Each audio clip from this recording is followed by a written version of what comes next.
What's up, everybody? Welcome to the Real Estate Reserve podcast, number one podcast for real estate investors. I'm Jason Balin from Hard Money Bankers, and my co-host Ian Horowitz sitting next to me. Man, I like the title of this show that you came up with, Ian. How to be a marketing pug. For for everyone tuning in who's probably curious about that title, I promise it's worth your while. To tune in if this is the first time hopping on to the Real Estate Reserve podcast. Welcome. If you're a loyal follower, viewer, listener, appreciate all your support, and we won't let you down this time. And for everybody that doesn't know, we don't do any like post-production, editing, scripting. Like, we're live, we're authentic. We're gonna interview Tommy here in a second, and we're authentic. That's kind of the best way to bring in kind of the best guests. So we're going to have a lot of fun today. Hopefully you're looking forward to it as well, Ian. Yeah, man. First podcast of the new year. Honored to have Tommy on here. I'm not excited to go. I'm hoping this conversation just goes all day because I got to go run to the dentist right after this, and God knows if they're going to drill me or what. So I'd much rather be talking about marketing and something that not a lot of real estate investors concentrate on. I feel like it's something that goes by the wayside, especially right now with the economic climate. First thing everybody wants to cut out of their budget is marketing. And I had the chance to have a sit down with Tommy and go through some of his product line, but more importantly, just have an organic conversation regarding marketing. And while we're going to talk a lot about storage marketing, a lot of this, I was going, God damn it, this applies to multifamily and industrial and every other asset class that we're involved in. So I'm super excited to have Tommy from StoragePug come on the show. So Tommy, welcome. How are you? Hey guys, thanks for having first podcast of the year. Let's go. Makes sense. I'm excited to be here, guys. And I gotta say, I think y'all have done 140 something episodes. So this might not be news to you, but that intro got me hyped up, man. It's like I'm ready to go. Let's do it. So yeah, guys, Ian, Jason, thanks for having me out, guys. I'm stoked to meet you guys and chat about storage marketing and hang out with your audience a little bit. That's gonna be a lot of fun. Yeah, man. So I guess how does one, it's kind of like being an accountant or, one of those other fun spaces. How does one become a marketer? Like what got you interested in marketing? Because it's one of those things that a lot of people are like, it's like the landscaper at the end of the flip. Nobody wants to deal with him. How'd you end up in the marketing world? Well, I think it always comes back to one thing to me, very simply. It's connecting with people, right? And like in marketing, yes, like, there's lots of ways to connect with people, but like marketing is a unique element of any business because it takes you from outside the scope of a one-to-one conversation to a one-to-many conversation. But here's where the magic is. Those one-to-many conversations lead you back to one-to-one conversations like this, right? Like Ian, you and I had chatted right before the holidays, right? It was like beginning of December. That wouldn't have happened without marketing, right? But it led to me meeting you, and then now it's led to this conversation, right? So I think to me that's what's exciting. But the truth is, though, and I have to be open and honest with our audience here, I'm not a marketer. That's not my background. I got a degree. I mean, I am in the marketing space, yes, but my background, I got a degree in computer science, so I'm a software developer. So I started my career for doing that. I started a couple different tech startups, and then eventually found my way into StoragePug with two of my business partners. And I think the thing that was so exciting was we're in an industry, and I know a lot of the folks in your audience are in real estate in general, and I know there's probably a subsegment who like obsess about self-storage like we do. But I think here's what's exciting. What we saw was like no one seemed to be marketing very well in the self-storage space. Now, of course, there are anomalies. There are some bigger operators who I think do a fantastic job, right? Life Storage, for example, one of the 6 REITs, they do a fantastic job with marketing. But far and wide, it was very antiquated, very old school, and not very technically driven. So here we are, all three of our partners, Matt, Richard, and myself, all three of us are software developers. So we decided, you know what? Can we take a software approach or a technical approach to this marketing thing? And here we are 6 years later. So it's been a ton of fun. Anyway, that was a long intro. Excited about this, though. No, absolutely. So you were attracted to the storage space mostly because of the opportunity or the asset class? Combination of both. To be honest, I didn't know much about the asset class before we started StoragePug. I think the thing that was kind of exciting was I saw an opportunity, and I had to tell the real story. I had to be convinced to do this. My partner's family owns self-storage, and that's really like the origin story, right? So they built their first storage facility, I think, in the mid 2000s. So they've been in the storage business 12, 15 years or something like that. And this was now 2017. They hit us up and say, hey, we have a storage facility, 600 units, really class A, really nice facility. We have this really cruddy website. It was just a WordPress website someone had built for them, brochure, online brochure, had no interaction, none of the cool stuff that you'd expect, a multi-million-dollar piece of property to have. And that blew my mind. I'm like, whoa. So you're telling me this business is like a $7 million business and you have this for its website. So like my mind just didn't compute. And so my partner was like, hey, yeah, this is right. And it's not just this one facility.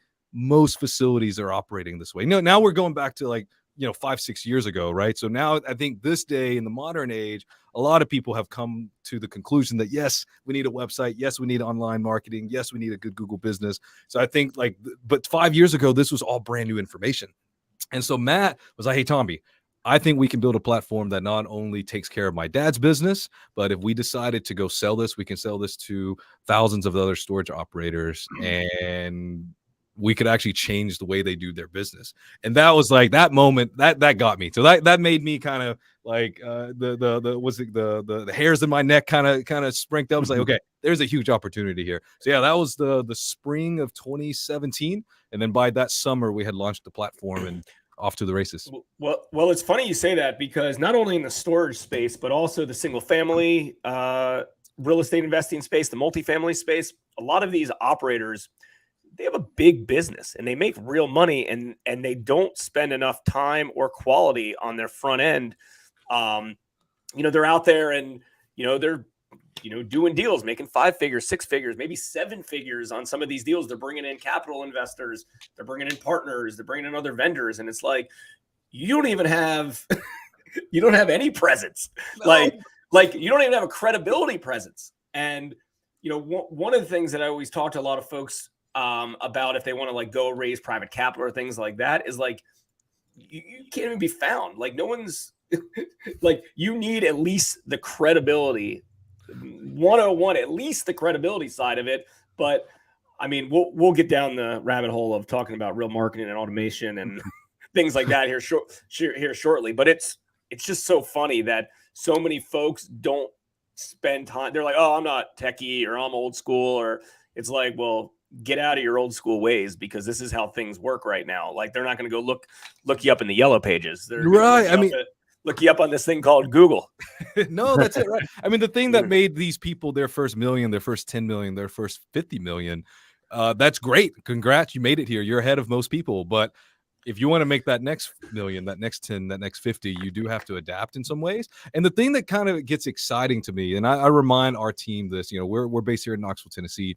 And I remind my team this: we obsess about self-storage. We obsess about self-storage websites, self-storage technology. Every day we live and breathe this stuff. Our operators, they don't. They're out there doing other things. And the other thing that's really interesting is, more than likely, this little business is the biggest thing they've ever done in their life. And it could be the biggest thing they'll ever do in their life. Right. So when you put it at that scale, it's like, yeah, if I bought this fancy thing that's the biggest thing I've ever done in my life, I'm going to take care of it. If I buy a nice house, I'm going to hire a lawn keeper. Right. Like it just makes sense to me. Mm-hmm. But a lot of operators, when like you, I think they get in the weeds of doing deals and spreadsheets and, P&Ls and all of these things. And they forget about the thing that actually could bring you real money. And, so it's an opportunity. It had been a great opportunity for us to just go out there and educate the market. And I think, to me, like right beginning of the call, I think that still is the thing that gets me excited every day to come into work, is having these one-to-many conversations that leads to one-to-one conversations. And that's still the best part of my job. I mean, and you could talk about this 5-year run, because that's kind of where your trajectory is. And you've seen a lot of tailwinds over the last 5 years, right? We all did, whether it's single family, multifamily, industrial, everything except office, storage, whatever the asset class is. You didn't really have to, if you bought right, you didn't have to market. You could weather the storm based on your cost, or you bought a great product and it just filled up, right? Like it's one of the two. But I think now as the market starts to change, and we've had this conversation a few times on the podcast, I'd be interested to hear your opinion on it. As the market changes and things are starting to go less move-ins, less tenants willing to move, less people buying houses, whatever it is, people automatically cut their marketing budget, which is probably the worst thing to do. I mean, what would you suggest right now as people are starting to feel some of these changes? How can they do better with marketing right now? So when it comes to marketing, I think because of your ability to have one-to-many conversations, it all comes down to one thing, and that's market share, right?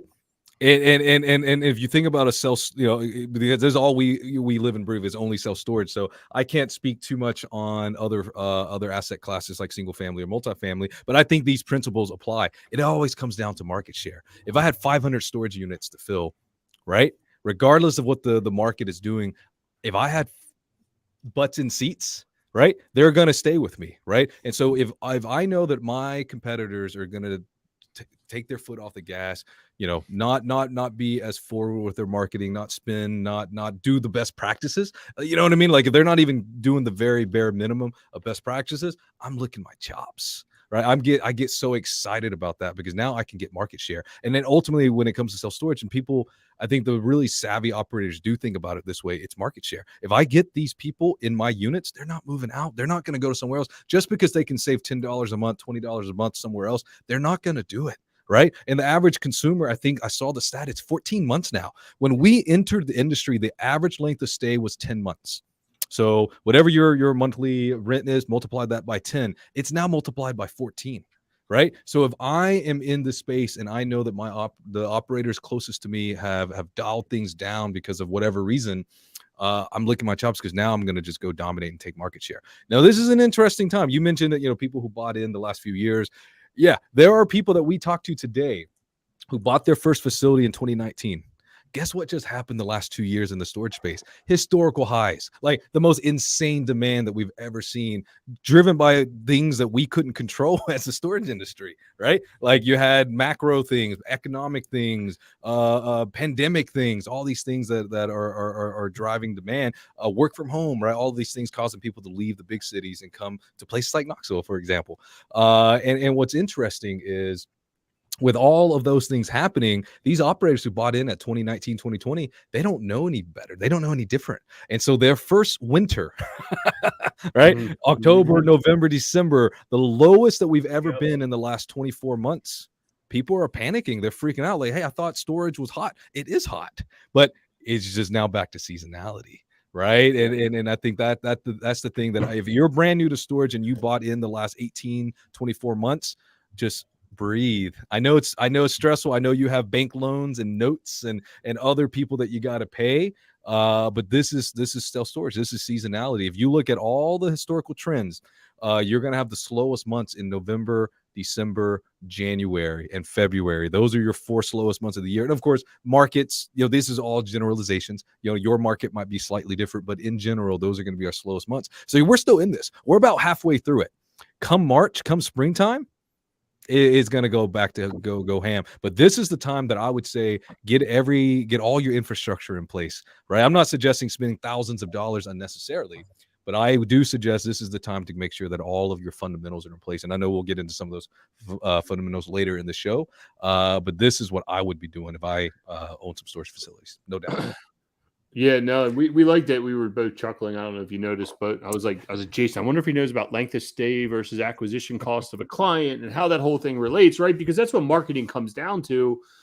I know you guys concentrate mostly on the structure of the website, not so much the day-to-day ad buying, but all that has to work together, right? And like understanding what your customer acquisition cost is. I know me and Jason talk about a lot with book sales, mastermind clients, Jason for loan clients, me for investors, right? Like we can spend X number of dollars to acquire. Does that relate in the self-storage business to people? And I know you don't do much on the ad side of thing, but I'd be interested to hear what you have to say about that. Yeah. So honestly, the truth is it does. It does, but it doesn't, right? So a lot of operators don't look at marketing as in the strategic way. What I mean by that is they say, hey, I just want to spend $500 a month on Google Ads, and that's just it. I'm going to spend it all year long, right? Every year I'm in for it. Every month I'm in for it. And I think that's the danger that a lot of storage operators get into, because I think, Jason, you mentioned a lot of these folks, they're not technically savvy. They don't want to be technically savvy. They got good and rich at these other things, and they don't want to do this stuff, right? And I get that. Like, there's certain things about my life and my business that I also don't want to be good at, right? And that's fine. But I think here's what it comes down to. Right now, because demand is low, your acquisition cost is going to go up. Right, you can spend the same $1,000 with Google Ads, and I'm picking on Google Ads intentionally here, because I've seen folks advertise. And if you're listening to this and you're new in the self storage, or if you've been in this industry, if you look at the trends, right, back in the day, 10 years ago, it was all Yellow Pages. I have operators that I talked to who spent thousands of dollars every month on Yellow Pages. That was how they leased up. Right. And of course, Google came along. That's exciting. Yelp, Foursquare, all these things came along, and then Google Business kind of took over all of that. Right. And so, like, that's all very interesting and cool to watch and see.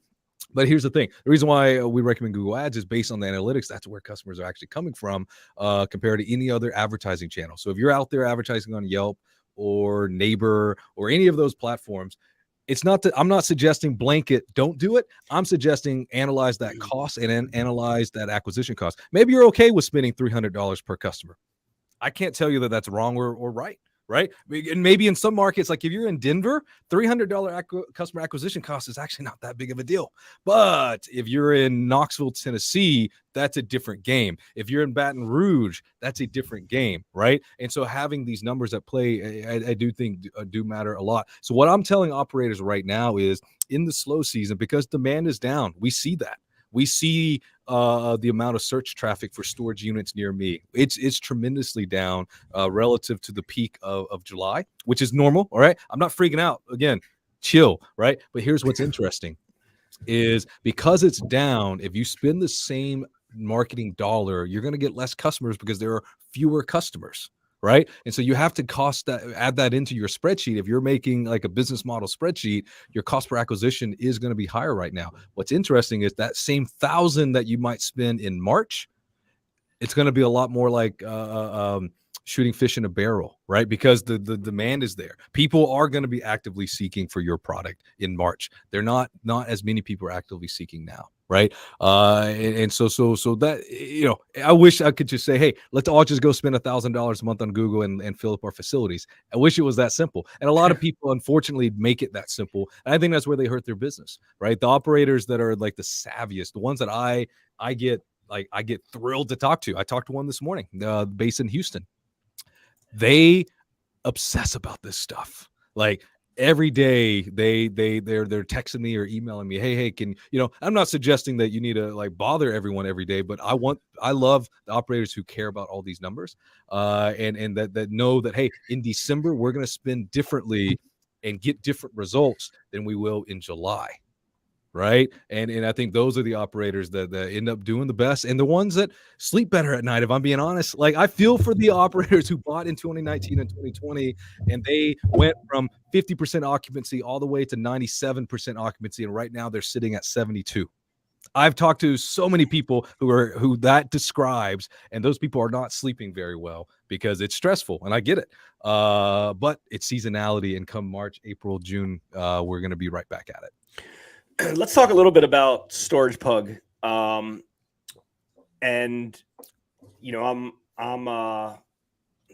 own storage facilities, but I don't operate storage facilities. Ian obviously operates, so I'm not familiar with all the players kind of in this space and their suite of services that they offer and things like that. So does StoragePug just do upfront websites for these, or I mean, I'm looking at your website right now, and actually, I can bring it on the screen. Oh, that'd be great. Yeah. The website's pretty badass. Thank you. it's a pretty, if the back end is remotely as close as the front end, like, it's obviously a phenomenal service, because the website's really well drawn out and pretty clean and clear of what it does. But like, tell us a little bit about StoragePug, not just kind of on the front end, but like, what it does for clients in the back end. I love that, man. Credit where credit's due. Anna is our director of design, and this is her. All the looks and feel comes directly from her brain or her heart or whatever energy source she has. It comes from there.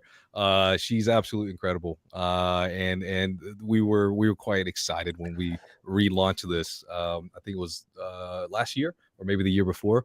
But yeah, so I think in summary, what we do for storage operators, we give them all the tools they need to go compete in the marketplace. And that's making sure that their website is best practice. Their website integrates with their software. Their website offers online rental capabilities that actually do transactions in e-commerce. Their websites will give customers all the tools they need to manage their unit, make their pay, sign up for auto pay, all those kind of cool things. And then for the savvy operators, you see there these little charts and all those kind of things. We make sure that the savvy operator, everyone gets it, but the savvy operator is the one who use it. All the data and analytics that are important to self-storage, right? We all know Google Analytics, right? Or most of us do, right? And the general advice is, yes, you should have Google Analytics on your website. And I agree. In fact, 100% of our clients' websites have Google Analytics. But here's the thing. You almost have to have a marketing degree to parse that out, right? Especially with the new GA4, Google Analytics 4 platform, where they kind of rethought everything. And I think it's nice, and I think it's really great. But again, if you're not living in that platform every day like we are, it's very difficult. So one thing we've done is created very simple, to the point data dashboards that give me as the operator exactly the information I care about that's specific and relevant to my storage business. So we're going to give you things like, hey, how many units did you rent? Which of your units were the most popular units to look at? What time of day are people renting from you? What day of the week is your busiest? Right? These are the kind of data points that we share with operators within their dashboard that they have access to. And then I think the third piece of working with StoragePug. So far, the first two, you got your website platform. Your second one, you've got the kind of the data platform. And then third is the partnership. Right. And I think, Ian, this is something you and I extensively chatted about back in December, is like our customers, our promise there, you would see it there. The reason why people join StoragePug in the first place is they see our product. It's a public facing product, right? It's like if I sold cars, you either like this or you don't like this, and that's okay with me if you don't, right? But our product is so forward facing. But I'll tell you this, time and time again, this is why people stay, is because we actually are invested in their success. It's a win-win-win kind of thing. I want you to be happy so that you can make your tenants happy, so that your tenants can pay you and you can pay me. It's a really nice win-win-win relationship. And at the end of the day, that partnership is why people stay and stick around with StoragePug. Love, support, text messaging, Zoom training, whatever it is, how you ever want to get help and get loved on. That's what it's about at StoragePug. Nice. So yeah, I mean, it's interesting. And, I'm trying to relate this to some of our audience who might not do storage yet. And they buy single families and they buy multifamilies, but no matter what asset class, line of business that you're in, like all of these details you said are important. They are, and I think a lot of people don't take that into consideration, understand that. And I mean, we certainly have that set up in our lending company and all the other businesses that we're kind of involved in. The importance of it, but I don't know. It makes me crazy that folks don't realize the importance of it on all aspects, not just as a professional image, but just marketing. It's like marketing is not like a hobby and hey, it's a fun thing to do. And if I have some downtime in my business, I'll go post on Facebook. I'm gonna go mess with that today. Like that's not what marketing is at all. I mean, it's marketing's like has to be taken in consideration and be responsible and budgeted for, and you focus on. I mean, 90% of my day is something related to proactivity in order to generate some sort of business.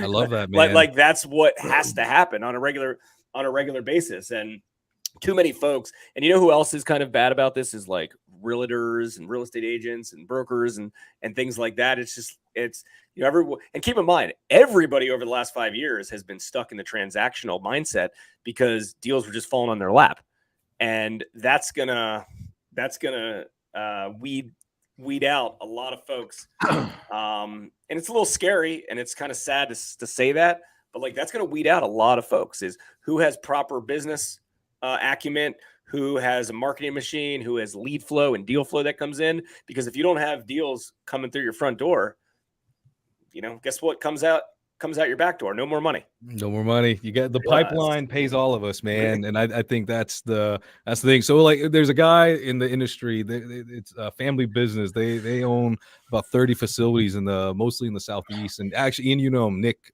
Newcomb over at StorageMax. And Nick is one of those guys that is ahead of. Well, I mean, they're doing so many things well. You don't get to 30 storage facilities and not do things well, right?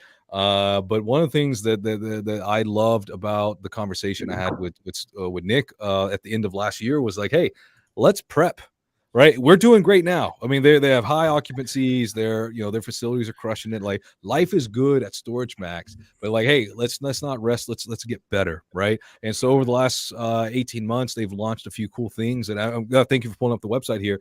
So if you were watching this on video, let me show you some of the cool things that they've done that I think have really, it's gonna keep them ahead of the curve. So go to their Baton Rouge location. So go to locations and then Louisiana, Baton Rouge in Louisiana there. And some of the things that they've done, they got drone videos, right? So talk about the professional image, or talk about the look, right? So if I'm in this market here and I'm comparing facilities from this one, StorageMax, versus someone else, StorageMax is educating me so much. And so whether you're a storage business owner, multifamily, single family, any kind of real estate asset here, educating and informing your customer is the number one job of your marketing, right? And so what we're telling the world right here is like, hey, we're modern, we look good, we care about our business. And if you want to see the video, you got it. You want to see more photos, you got it, right? You want to know about our contact information, our office hours, you got it. Everything that you, the consumer, would care to know about is right here in your face, and it's above the fold. I don't have to go hunting and searching for it. Everything that the customer cares about is right here. But what's cool is, so that's the first job of the website or any kind of marketing, is inform and educate. Once I'm educated, now you actually got to convert me. You got to continue to build trust to be like, hey, you should store with me, right? And so one of the things that they've done is, if you scroll down just a teensy bit here, is on their website platform, they've got all of their units ready to go. You can rent.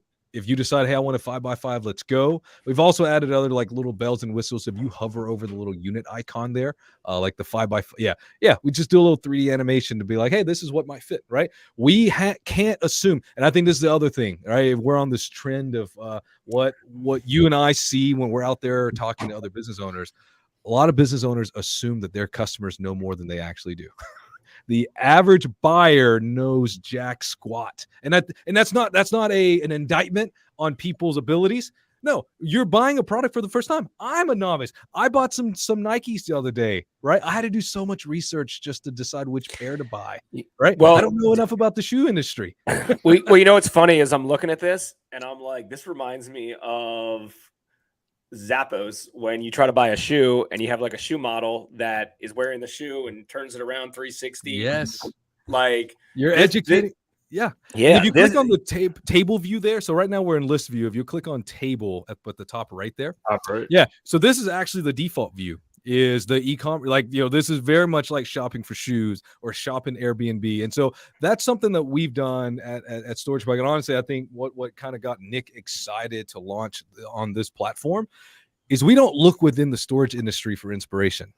We talk to owners, we talk to operators, we talk to managers, we talk to tenants. We've done focus groups just to get their ideas, but we don't look at what they're currently doing for inspiration. We look outside the industry. So we're looking at platforms like Amazon, Airbnb, Zappos, Nikes, these platforms that conduct trillions of dollars on their platforms. Like, hey, someone's got something right. And so we've taken a lot of inspiration from some of these platforms and made it happen in self-storage, right? So again, when I land on the website, you got to inform, you got to educate me. And then when I've decided I trust you, this is what I want, now I have to make it super extremely easy to give you my money. And that's the ultimate job of the website.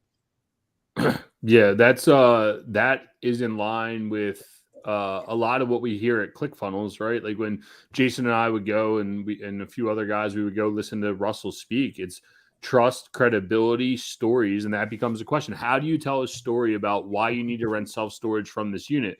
A quick glance, the drone video, I'm like, man, this guy cares about his facility. And, there are competition kind of sort of in Baton Rouge, but I would understand if someone's like, well, I want to rent a climate control unit there over what I'm presenting online, because they're spending the time to build a rapport with the customer, even though it's not direct in their face. Hi, I'm Nick. I'm trustworthy. It's, hey, look at my facility. I take care of it. It's beautiful. It's clean. I spent a lot of time, energy, and effort on my website to make it presentable to you.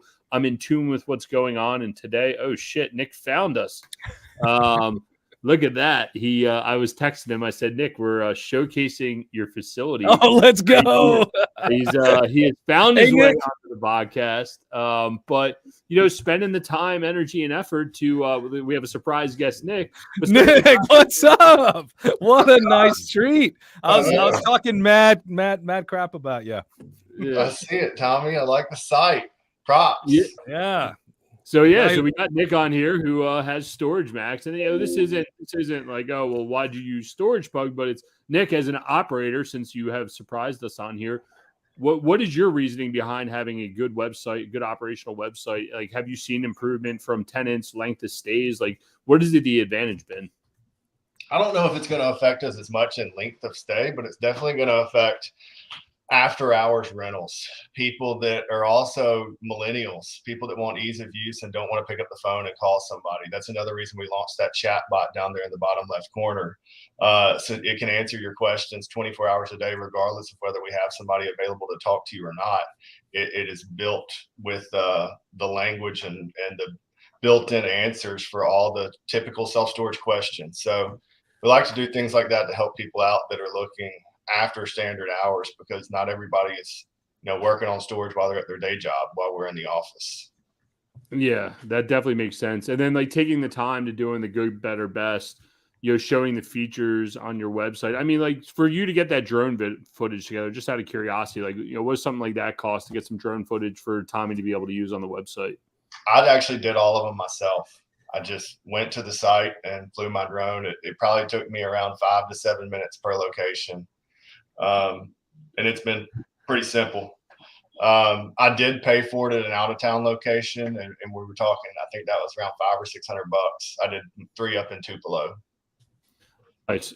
Yeah, no, I'll be in Baton Rouge this week coming up. Maybe I can hire you and have you come and do the drone footage. So, but no, I think another cool feature for like a big operator like you, or I'm aspiring to be a big operator like Jason, if you click on locations, I mean, how many times have you seen people want to come in and just rent another, like a unit in Mississippi, because you guys have a lot of exposure there, but say, oh, well, this place is actually closer to ours. Yeah, you can click on the city Brandon, and it should take you to a map.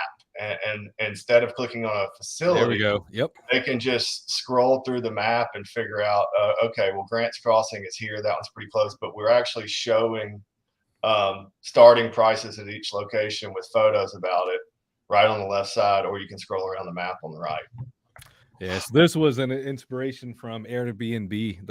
This is how you book a room with Airbnb, is to see the prices, zoom in and zoom out, and have all the information right there without ever having to leave. Now, of course, once you decide, okay, this is one this checks all of my boxes, let's go, then we of course make it as easy as possible to get the shopping. But you mentioned stories, right? And so anyway, and something that StorageMax has done really well, and again, I'm glad Nick you're on here, is reviews. That is how you tell the story of why you should store with StorageMax, is through customers' testimonials.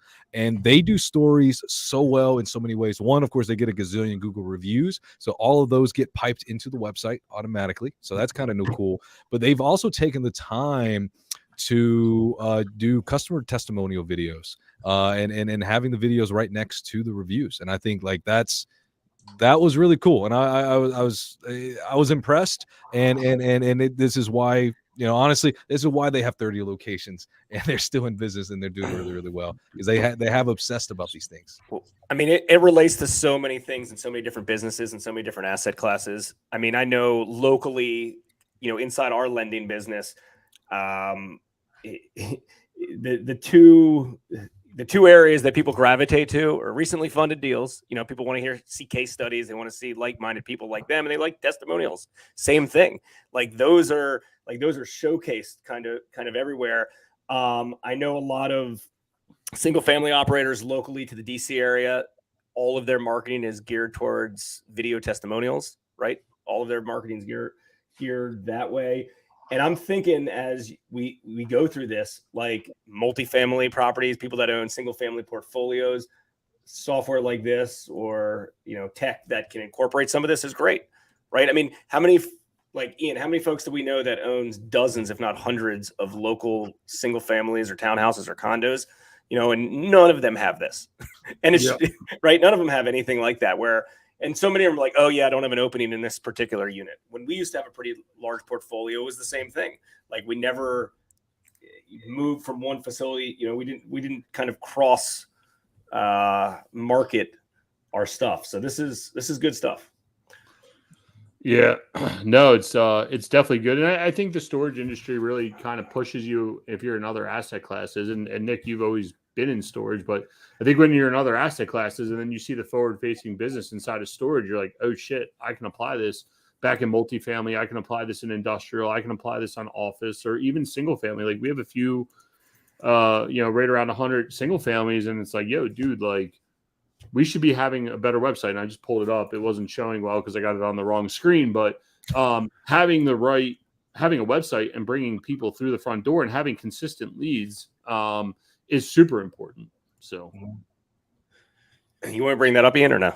Yeah, it's on the wrong screen, so it's a little stretched out. But like we just spent time redoing ours. As best as I could, trying to steal some StoragePug ideas of like, hey, like what are you looking for, right? But again, this is also based on the inventory. It's plugged directly into our software, so it rolls over, and then people can just go in here and apply automatically. But this is in-house built. This isn't some crazy service that we're paying for. And have all the bells and whistles, but then again, sometimes we don't need all the bells and whistles, and we're a market leader, so we do get we kind of have some of that, like I don't want to say operational laziness, but we don't necessarily need to spend a ton of time marketing because our phone already rings.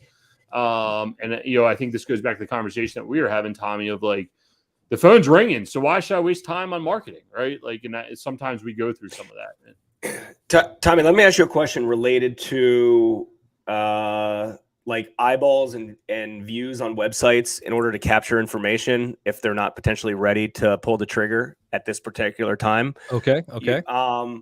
What's kind of your thoughts on that? Do a lot of these websites have lead captures or education where they can opt into to potentially, hey, I'm ready, and maybe it's not needed. Maybe folks that come in for the first time, it's they're either buyers or they're not immediately. I don't know enough about this space, or do you feel like a lot of folks they need more education, they need more pushing, they need more follow-up to do so?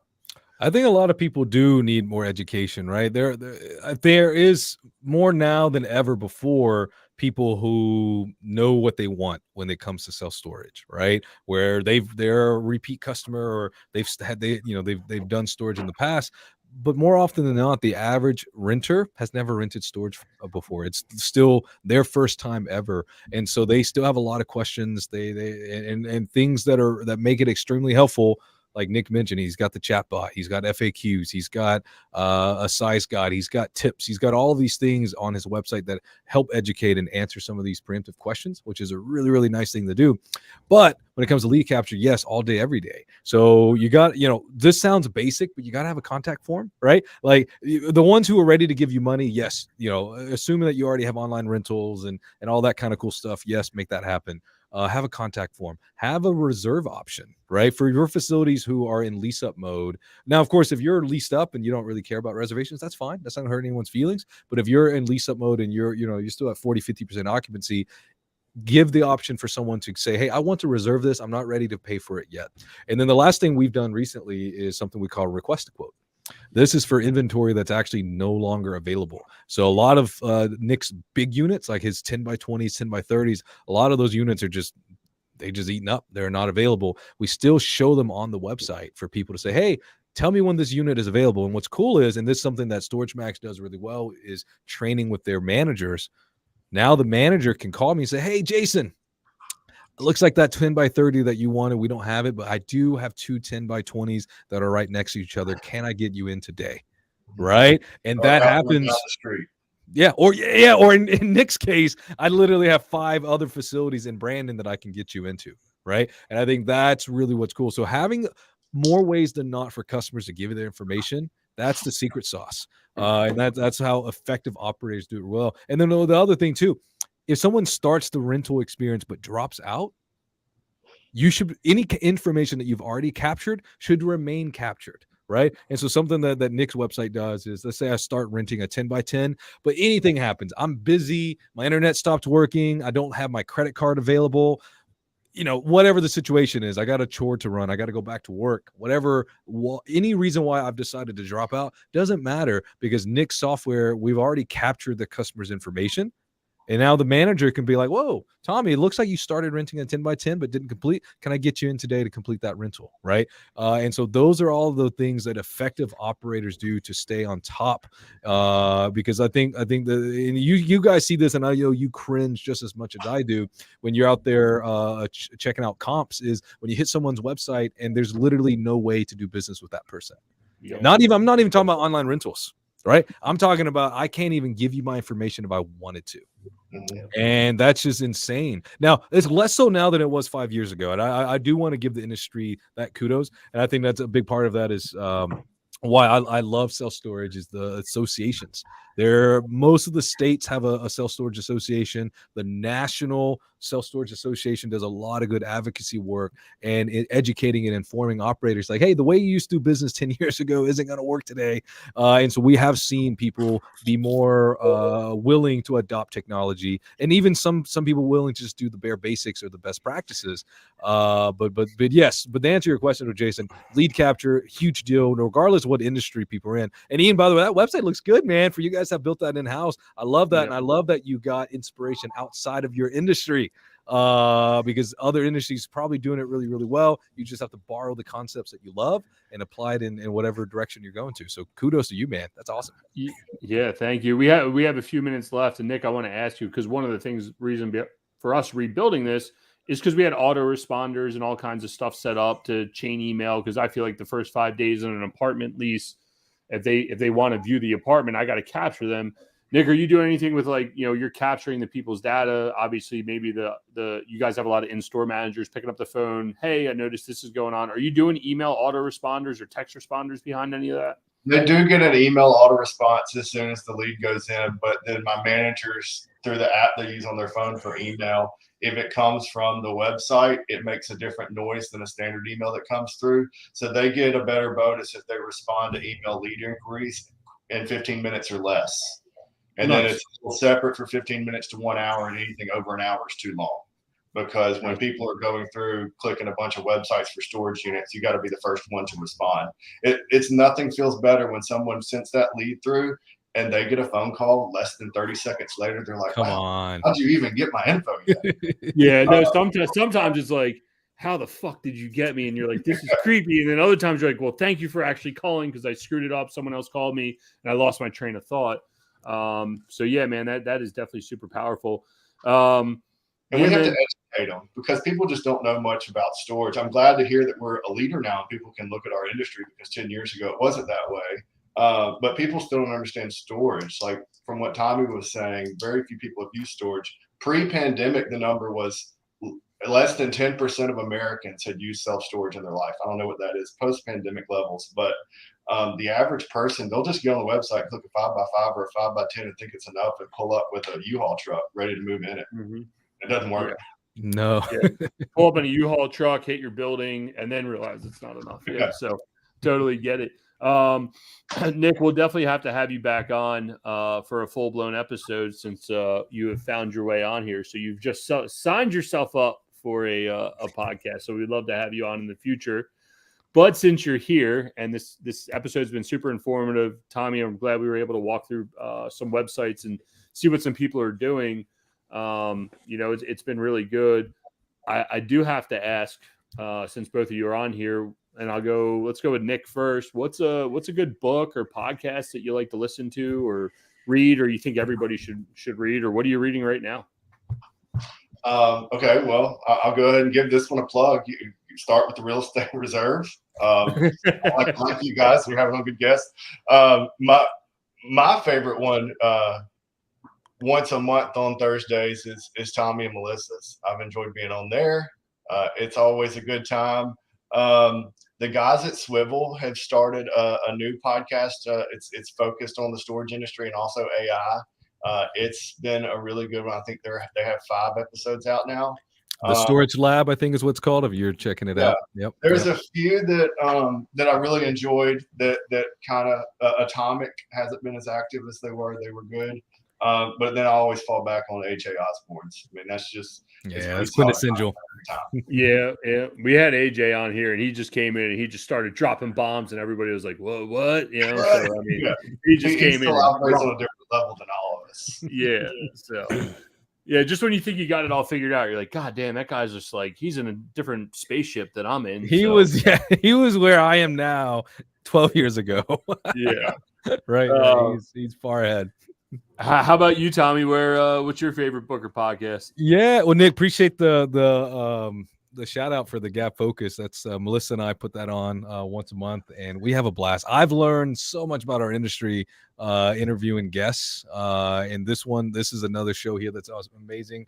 But the book that I'm reading now, if you're growing a business or growing a team, and I think a lot of operators are, the book is called The First 90 Days.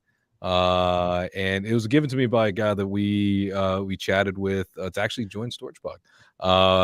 He's a super smart guy, and he's like, "Hey, you got to read this book." It's by a guy named Michael Watkins, but it's called The First 90 Days. But basically, the idea there is like proven strategies to help new people who join teams get up to speed faster, smarter, stronger, and I think it's worth a read, whether you're joining you yourself or joining a team. I know a lot of the folks in our audience are getting into new jobs, new opportunities, or if you are building a team. If you have a portfolio of 30 storage facilities, you probably have 50, 60, 80 people on staff, right, Nick? I mean, how many people are on Storage Max's payroll? I'm supposed to have that many according to the industry, and people are baffled by the way we run things, but we run it pretty thin. Our corporate office, there's just 5 of us here. One's out in the field most every day. And overall our team's at 38 now. Yeah, right. So I mean that's not substantial though, right? That's 38 people, and managers come and they go. And I think this is a great book to learn the psychology and the thought process of people who enter new situations. And then if you are yourself entering new situations, it is a good way to adapt faster and then contribute faster. Because I think if you're contributing, things are working out great for everyone involved. We certainly appreciate both you guys hopping on. If you want, maybe just give a quick plug about where everybody can find you if you want. Nick, how do people find you? www.stomax.com or reviewstomax.com. But my name's Nick Newcomb. Email is nick@stomax.com. I'm willing to talk real estate, storage anytime. We're gonna have you on. I'm gonna send you an email after this, and we're gonna get you set up to come on the podcast and have a full blown show, and then we'll let Tommy come in and drop in. There we go. You have to text. Yeah. I'm ready to hear about Tommy's news for Gab Focus this year. Gab Focus. Yes. Yeah. Right. We could. Easy to find me though, Jason. Tommy at storagepug.com. The other thing that you were checking out our website earlier. There's a whole tab called Learn, and that's something that we've obsessed about in this industry, was just advocacy and education. And I think there's probably 300 or 400 blog articles that we've written right here in Knoxville. There's several dozen downloads of just ebooks and checklists I think, Nick, you might have contributed to some of those checklists. Some forms we've shared. I know you've gotten a lot from another pug packer that has shared a lot of his forms. Yep. So there's if you're in self-storage, we have something called the Operator Toolkit. It's a collection of like 30 or 40 checklists, forms, random stuff that you might not think about. Like, I think someone's contributed a notice for someone to leave their things at your facility, like I forget the name of the notice. But they asked me, and like, I don't know. So we asked the community, and they sent us one. So it's on the website. But yeah, it's called the Operator Toolkit. So I think that to me is so exciting, is to be able to just create good content and good useful things that to help everyone kind of operate their businesses better. But yeah, so we got Gap Focus. We're announcing the upcoming schedule. It's going to be a lot of fun in the next couple weeks. But yeah, it's a monthly show, and I can't wait to get things back going here in January.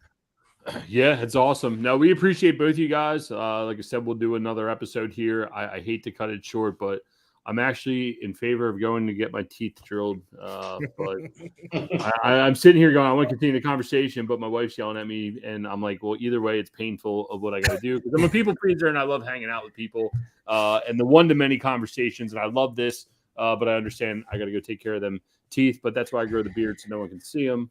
But we appreciate you guys. Yes. And look forward to doing another episode and diving again deeper. So thank you guys. Thanks for doing the first episode of the year, and we'll catch you here in a minute. Thanks for having us. Thanks for tuning in to the Real Estate Reserve podcast. Do us a favor and like, comment, and share our broadcast. It helps the algorithm and helps us spread the word too. Till next time, thank you for tuning in.